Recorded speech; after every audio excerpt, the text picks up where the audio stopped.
Bonjour, c'est le DJ belge de référence que nous recevons aujourd'hui. Nous avons le plaisir de recevoir Dédiké. Merci de nous faire le plaisir de votre visite. Merci. Vous n'êtes pas très loin, hein. Vous êtes parfois dans la maison en haut, quand même. Donc ça tombe bien.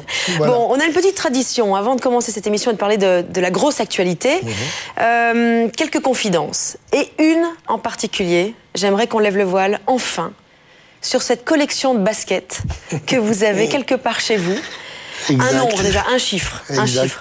Ben là, j'arrive à 5000 paires. Là, à 5000 paires. Et alors, un détail, parce que ça, c'est génial. Donc, partout où vous allez mixer, vous arrivez et vous faites quoi? Première chose, j'essaye de trouver le magasin. Je ne sais pas si on peut dire la marque, mais... C'est la marque aux 3 bandes. Voilà, avec la fleur. Voilà, exactement. Je cherche le magasin qui se trouve dans le pays où je suis.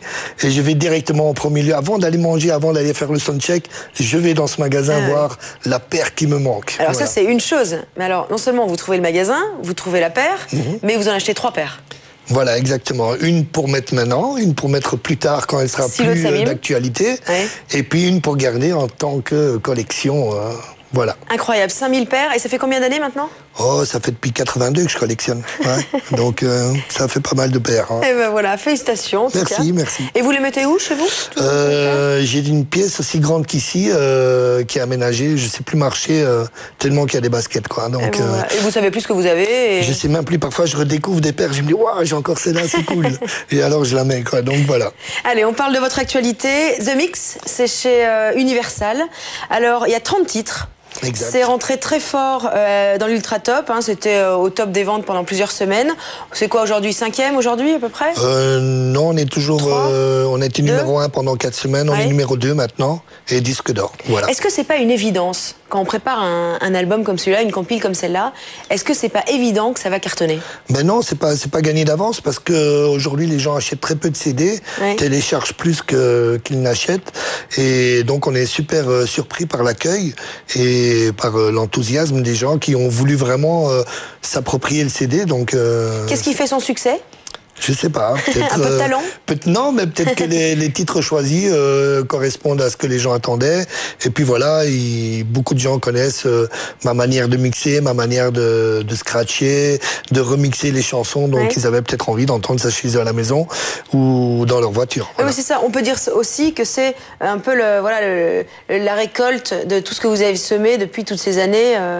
Oui, c'est vrai. En plus, je sors rarement des CD, donc quand j'en sors un, faut sauter dessus parce qu'après, ça tient jamais longtemps. Bon, mais c'est pas en série limitée, en tout cas, rassurez-vous. Non, c'est pas en série limitée. Il y en a encore dans les magasins, allez-y. Hein, donc y a pas de souci. On vous regarde à l'œuvre, en tout cas. On écoute un extrait, on se retrouve juste après.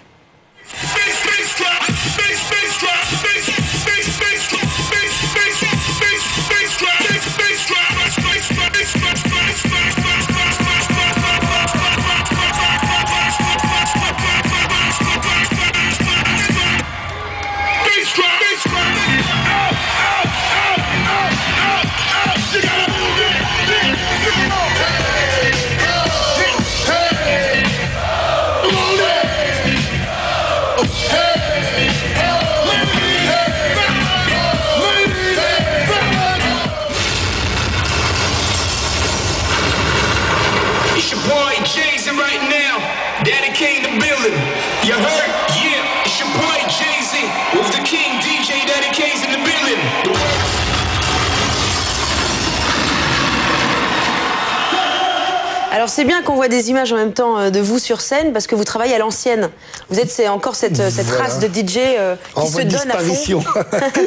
En fait, j'essaie toujours d'amener un show comme ça. Si la personne qui est dans le public n'aime pas spécialement la musique que je joue, peut au moins regarder un show pour au moins se divertir, quoi. J'essaie toujours d'amener ce plus, et c'est ce qui a fait ma caractéristique en tant que DJ depuis l'époque jusqu'à aujourd'hui. J'essaie toujours d'amener quelque chose en plus que juste passer des disques. Oui. Alors comment ça se passe concrètement? Est-ce qu'on rentre un peu dans le détail? On entend des titres connus, d'autres moins connus. C'est quoi le deal avec les vrais auteurs, enfin les premiers auteurs, les auteurs originaux? Le deal, en tout cas sur la compile, je veux dire quand on fait une compile officielle, il faut vraiment donner les droits aux artistes. Donc par exemple les Black Eyed Peas ils doivent donner leur autorisation. Voilà, ils doivent donner leur autorisation, ce qui est différent tout à fait d'une mixtape qu'un DJ pourrait sortir juste pour lui ou pour ses copains ou pour mettre sur le net. C'est totalement une démarche différente. Là, il n'y a pas d'autorisation, c'est un petit peu à l'ancienne, en stummelings, comme on dit chez Donc ici, avec les droits, on est obligé de reverser et de demander l'autorisation de pouvoir scratcher dans le morceau, de pouvoir les mixer. Ouais. C'est toute une procédure. Il y a eu du refus, il y a du refus, bien entendu. On donne toujours une 50aine de titres pour en avoir minimum 30. Voilà. C'est fou, donc ça veut dire en soirée, à la radio, n'importe où, vous ne devez pas demander leur autorisation. Pas du tout, non. Mais quand vous sortez une compile, oui. Oui, voilà, exact. Bon. Vous remixez des hits incontournables de grands artistes. Est-ce qu'on peut se dire que finalement, allez, c'est un peu de la triche parce que c'est succès garanti de reprendre, je sais pas, un Dirty Dancing ou des Black Eyed Peas. C'est évident que les gens vont aimer parce que ça nous rappelle quand même des souvenirs profonds. Est-ce que c'est pas c'est surtout savant de la part des Black Eyed Peas de reprendre Dirty Dancing. Donc ils touchent avec ça l'ancienne génération et ils touchent aussi une nouvelle génération qui ne connaissait pas Dirty Dancing. Voilà, c'est plutôt savant de leur part. Et après, à nous, les DJ, d'en faire d'autres mix et de s'amuser avec. Quoi. Comment vous choisissez les titres? C'est en fonction de quoi? Mais je regarde surtout ce qui marche en club, tu vois. Et aussi, ici, dans la compile, ce qu'on a essayé de faire, c'est pas seulement mettre les hits, mais on a aussi mis des propres productions à nous. Par exemple, j'ai mis des morceaux où j'essaye de mettre en avant des rappeurs de Bruxelles, comme Trésor, comme Deux Communs, ou un autre morceau que j'ai fait avec Kevin Mengi qui cartonne super bien en club et en radio. Donc, on essaie aussi d'amener notre touche personnelle à nous et pas seulement de jouer les hits ou de jouer ce qui marche, parce que c'est vrai que c'est super facile au final. Sur les albums, en général, il y a beaucoup de titres qui sont qui sont poubelles entre guillemets, en tout cas pour une période. Est-ce que pour un DJ aussi, il y a beaucoup de titres qui n'ont pas été sélectionnés pour finir, parce que voilà, il y en a 30, c'est déjà beaucoup. Il peut pas y en avoir plus. Il peut y en avoir plus. Moi, je mixe quand même très très court. C'est ma particularité aussi de mixer très très court et très très vite. Donc après, j'enchaîne les chansons sur une heure. Je mets peut-être 200, 300 chansons, quoi. Parce que je mixe très court pour garder une tension tout le temps. Ouais. Donc, et ici sur la compile, on a eu 30 titres, c'est quand même beaucoup déjà, parce qu'en général les compiles c'est entre 15 et 20, et je voulais absolument mettre un maximum de titres pour faire plaisir à un maximum de gens. Bon, on revient un peu sur votre carrière, parce que vous nous décrivez une partie de votre style. De ça, on a envie de se dire que ça doit quand même être fatigant. Surtout que vous avez un rythme de vie complètement dingue. Un petit peu, ouais. On revient sur Contact, ça fait 10 ans qu'on vous retrouve. Ça va faire 10 ans que je co-anime et coproduis l'émission avec le S. On vous entend donc vendredi, samedi, dimanche. Exact. Ouais. Voilà, on va en voir quelques images. Vous recevez pas mal de personnalités?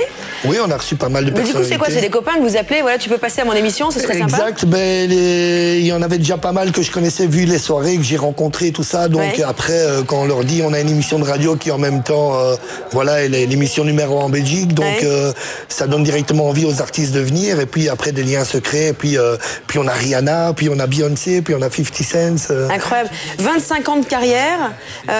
Quand on parle de vous, on dit que vous êtes une légende du hip-hop. Ça dépasse les frontières de la Belgique quand même. Oui, tout à fait. J'ai quelques championnats, j'ai quelques titres là. 86, champion d'Europe, breakdance. Alors on voit aussi quelques images là. Ça vous fait quoi de poser comme ça, comme un gamin finalement, à côté de tous ces artistes? C'est des copains en fait. C'est des copains, copines. Ah voilà, alors ça, voilà. On s'arrête quand même sur cette image, ça c'est génial. Prince Philippe quand même aux platines, un peu de scratch. C'était quoi? C'est une petite leçon C'était un petit clin d'œil. Il était venu voir un petit peu comment ça se passait. Alors je lui ai montré un petit peu comment scratcher. Il m'a demandé si ça n'abîmait pas les disques et donc je lui ai montré quelques petites phases. C'était impressionnant ou pas de le rencontrer dans ce contexte-là? Non, il était assez simple. Donc franchement, c'est après avec le recul qu'on voit les images qu'on se dit c'était quand même waouh. On se rend pas compte sur le moment même. La même chose quand je rencontre Rihanna ou 50 Cent ou Beyoncé. Sur le moment même, on se rend pas compte, c'est toujours après, avec le recul, qu'on se dit c'est quand même Beyoncé, quoi. Tu vois, donc je veux dire, on vit des grands moments et des belles aventures, quoi. Donc et ça, c'est cool. Ça, donc visiblement, cool. Vous êtes doté du même taux d'humilité que la plupart des artistes belges. Donc vous fréquentez, voilà, sans en être étonné, des gens célèbres, ça ne vous fait pas frémir, quoi? Non, quand même, je suis un petit peu fan de certaines personnes que je rencontre, quand même aussi, comme tout le monde. Donc, mais bon, je vais pas leur arracher les vêtements, donc j'essaie de me contenir et de rester cool. Donc, je dirais bon, après, ça devient aussi un peu mon quotidien, donc j'ai appris un peu à gérer tout ça, quoi. Vous repensez souvent à l'épisode Benny B? Bien entendu. Moi, je l'ai fredonné souvent, hein. Benny B, B-E-2-N-Y-B. Mon nom à moi, c'est Benny B. Ouais, exact. Mais c'est une super aventure. C'est ce qui m'a fait connaître au grand public, quelque part. Et puis, je suis super étonné que, avec le recul, quand j'ai écrit la mélodie Mais vous êtes fou, oh oui, qui était au départ tirée de mes disques d'enfants. J'avais pris de Capitaine Flamme et de Goldorak et j'ai reconstruit la gimmick Mais vous êtes fou, oh oui. Et après aujourd'hui, avec le recul, c'est devenu le premier hit qui a ouvert la porte au rap en français au niveau commercial. Donc voilà, c'est super touchant, quoi. Donc c'est une super aventure. Bon, ça fait longtemps en tout cas que vous êtes dans cette aventure. Est-ce qu'on se lasse de votre métier? On terminera là-dessus. Non, on se lasse pas. Les choses changent, les choses évoluent. Il faut suivre son temps, il faut vivre avec. Et puis je pense que voilà, quoi. Je veux dire, le plus important, c'est d'être toujours là et de faire plaisir aux gens, parce qu'avant tout, on est quand même là pour faire plaisir aux gens. Bon, bientôt une tournée aux États-Unis, des dates partout, tout le temps, donc impossible de toutes les citer. Impossible de toutes les citer, mais il y a les Facebook, vous allez sur DJ Daliqué. Bon, il y a une grosse rumeur qui court, qui dit que vous allez peut-être un jour quitter la Belgique pour aller vers un peu plus de soleil, éventuellement. Peut-être, on verra. Mais là, avec la compile, comme c'est de nouveau reparti pour 10 ans, là, donc ça va peut-être pas être direct, voilà. Bon, merci en tout cas d'être venu nous voir. Je vais vous demander de la signer, puisque voilà, vous offrez une compile, en tout cas, à un téléspectateur qui nous regarde en ce moment. En ce qui vous concerne, vous connaissez la règle, un mail, faf@rtl.be. On vous envoie cette compile de mix signée de la main de Dédiqué. Merci de votre fidélité. Au revoir. C'est les règles.